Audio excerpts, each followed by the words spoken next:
शिवसेना संपवणं शक्य नाही हे सिद्ध झालंय असं निखिल वागळेंनी ठणकावून सांगितलंय.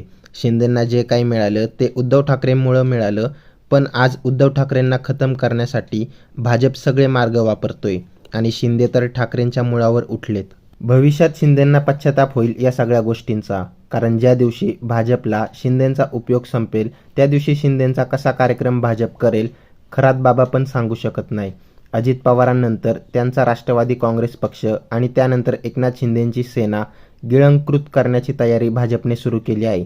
काँग्रेस आणि शिवसेना कधीही संपणार नाही. शिंदेंचा उपयोग फक्त मूळ शिवसेनेची मतं फोडणं, उद्धव ठाकरेंना पराभूत करणं यासाठीच आहे हे भाजपला कळलेलं आहे. त्यासाठीच त्यांनी शिंदेना फोडलं ना.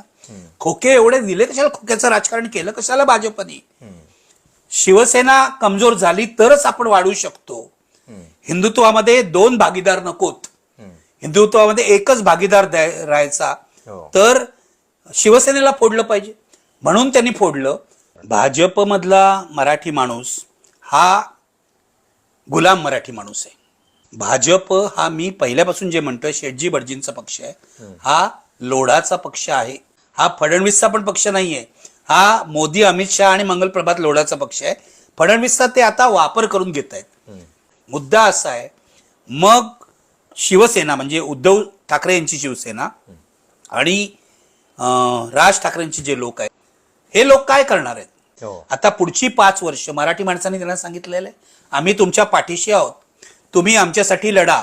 भाजपने महाराष्ट्राचे प्रकल्प गुजरातमध्ये नेण्याचा प्रयत्न केला तर लढा, आणि केवळ सभागृहात लढू नका, मैदानात येऊन रणांगणात येऊन लढा. हा संदेश मराठी माणसांनी उद्धव ठाकरे आणि राज ठाकरे यांना दिलेला आहे. ज्यावेळी भाजप सारखी महाशक्ती समोर आहे, सगळी तंत्र वापरली जातात, तर अशा सगळ्या यंत्रणांचा वापर जो काँग्रेसच्या काळामध्ये होत नव्हता तो आता होतोय, आणि शिवसेना संपवणं हे त्यांचं जे अंतिम आतलं उद्दिष्ट आहे. अशा वेळी टिकून राहणं हे ठाकरेंसाठी किती? शिवसेना संपवणं शक्य नाही, ठाकरे ब्रँड संपवणं शक्य नाही, हे सिद्ध झालं ना मुंबईमध्ये. अरे शिंदे नसते तर तुम्हाला 100 जागाही मिळाल्या नसत्या. 2017 पेक्षा केवळ 4 जागा भाजपला जास्त मिळाल्या आहेत अमराठी मताच्या जोरावर. शिंदेमुळे तुम्हाला निदान बहुमत तरी गाठता आलं. म्हणजे मुंबईमध्ये प्रभाव कुणाचा आहे? मुंबईमध्ये प्रभाव हा उद्धव ठाकरेंपेक्षा बाळासाहेब ठाकरेंचा आहे हे सिद्ध झालं. म्हणजे शिंदेना जे काय मिळालं ते बाळासाहेबांमुळे नव्हे तर उद्धव ठाकरेंमुळे मिळालं. पण आज उद्धव ठाकरेंना खतम करण्यासाठी ते सर्व मार्ग वापरतायत. भाजप सर्व मार्ग वापरतायत, शिंदेही स्वतःला वापरू देत आहेत. मला असं वाटतं भविष्य काळात शिंदेना पश्चाताप होईल या सगळ्या गोष्टींचा. मराठी माणसाविरुद्ध गद्दारी केली, त्यांनी केली गद्दारी 2 वर्षापूर्वी 2.5 वर्षापूर्वी केली. खोके मिळाले असतील, पण शिंदेची सगळी विश्वासार्हता हळूहळू संपणार आहे.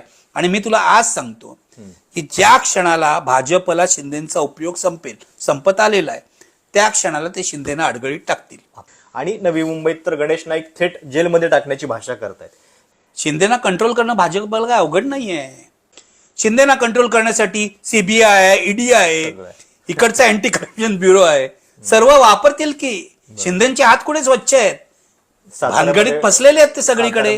हा ते ड्रग्सचं स्कॅन्डल आहे. मला सांग, साताऱ्यामध्ये जाऊन मुंबईची क्राईम ब्रांच तिथे इन्व्हेस्टिगेट करते, तिथे धाड टाकते शिंदेच्या भावाच्या त्या रिसॉर्टच्या जमिनीवर. हे काय मुख्यमंत्र्यांच्या आदेशाशिवाय होतं का? गृहमंत्रीच आहेत ना देवेंद्र फडणवीस, मुख्यमंत्री आणि गृहमंत्री दोन्ही आहेत. तेव्हा हे देवेंद्र फडणवीसांच्या आदेशानेच झालंय याची मला खात्री आहे. उद्याही होईल. एसीबी वाले जाऊन शिंदेच्या आणखीन कशावर धाड टाकतील. तेव्हा शिंदेचा उपयोग जोपर्यंत आहे तोपर्यंत त्यांना वापरलं जाईल. शिवसेना खतम करणं शक्य नाही, ते आता सिद्ध झालेलं आहे. पण आणखीन शिवसेनेला धक्के द्यायला त्यांना वापरलं जाईल. कदाचित मी तुला सांगतो, शिवसेनेचे आणि मनसेचे जे 71 लोक निवडून आलेले आहेत त्यातले काही त्यांना फोडण्यासाठी सुद्धा भाजप हे सावध राहायला पाहिजे. उद्धव ठाकरेंनी आणि राज ठाकरे, बरोबर, त्यांना फोडण्यासाठी सुद्धा भाजप सगळे प्रयत्न करेल. मला एवढंच सांगायचंय उद्धव ठाकरे आणि राज ठाकरेंच्या नगरसेवकांना की अशा प्रकारे फुटून तुम्ही जर भाजपकडे जाल पैशाच्या लोभापायी, तर ती शिंदेसारखीच मराठी माणसाची गद्दारी ठरेल. मराठी माणसाने तुमच्यावर विश्वास टाकलेला आहे. भाजपचा अगडबंब असा निवडणूक रंगाडा सगळीकडे जिंकत असताना मुंबईत त्याला काठावरचं बहुमत देऊन रोखण्याचं काम मराठी माणसांनी केलेलं आहे. प्रत्येक ठिकाणी शिवसेना बाजूला सारून भाजप ती सगळी सत्तास्थानं हातात घेते.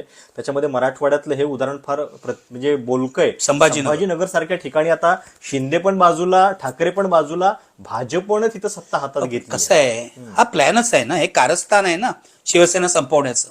आधी ठाकरेंना बाजूला करा, आधी शिवसेना फोडा, एक माणूस शिंदे आपल्या बरोबर घ्या, त्याला चुचकारा, त्याला सवलती द्या, त्याला सत्तेचा तुकडा द्या, मग ठाकरेंना आधी संपवा, मग शिंदेना संपवा. बरोबर. आता जे आहे ना, शिंदेना संपवा. आता शिंदेचा उपयोग झाला मुंबई महापालिकेत, आता पुढची 5 वर्ष काय गरज नाही शिंदेची मुंबईत. माझा असा प्रश्न आहे भाजपला, तुम्ही करताय का शिंदेचा महापौर? शिंदेनी मदत केली, बहुमत तुम्हाला मिळालं नसतं शिंदे नसते. स्टँडिंग कमिटी पण देणार नाही. शिंदे महापौर तर करा. म्हणजे हिंमत आहे का शिंदेची मागायची, आम्हाला महापौर पद द्या असं शिंदे म्हणू शकतात का? जरा ताटकडा दाखवून अमित शहाना सांगू शकतात का? अमित शहा म्हणतील आता तू घरी जा, तुझा उपयोग संपलेला आहे. मुद्दा असा आहे, मग 2029ला 100% भाजप हे आपल्याला बघायला मिळेल. आता लोक ह्याला कसा प्रतिसाद देत आहेत? लोकांना पर्याय मिळतो का? विरोधी पक्षांना मोठी संधी आहे पर्याय देण्याची. 24/7 भाजप काम करतं, कोणताच पक्ष करत नाही. प्रत्येक निवडणूक गांभीर्याने घेतली. प्रत्येक निवडणूक म्हणजे छोटी, माझं तर म्हणणं आहे सोसायटीची निवडणूक असेल ना तरी सुद्धा भाजपवाले गांभीर्याने घेतील, तिथे सुद्धा हिंदुत्व आणतील की आम्हाला म्हणजे आमचा कॅन्डिडेट आहे हा हिंदुत्वाचा कॅन्डिडेट आहे, याला मत द्या वगैरे. मला हा प्रश्न या लोकांना विचारायचा आहे की पुढच्या काळामध्ये तुम्ही मुंबईकरांच्या महापालिकेतल्या ठेवी ज्या होत्या 92,000 कोटीच्या, त्या आणि कमी केल्या, 80,000 कोटीपर्यंत आणल्या. त्या ठेवींना कृपया हात लावू नका. त्या इमर्जन्सी यूज साठी असतात, त्याचा वापर आणीबाणीच्या प्रसंगी करायचा असतो.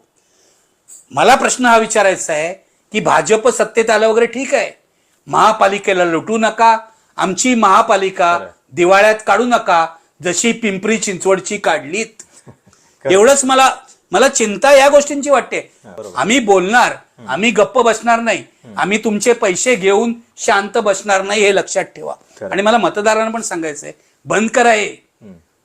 श्रीमंत असो गरीब असो, पैसे घेऊन मत देणं हे बंद करा. यामध्ये लोकशाहीचे धिंडवडे निघतायत. आपल्याकडे रशियासारखी एकपक्षीय हुकुमशाही येऊ शकते, हा धोका ओळखा.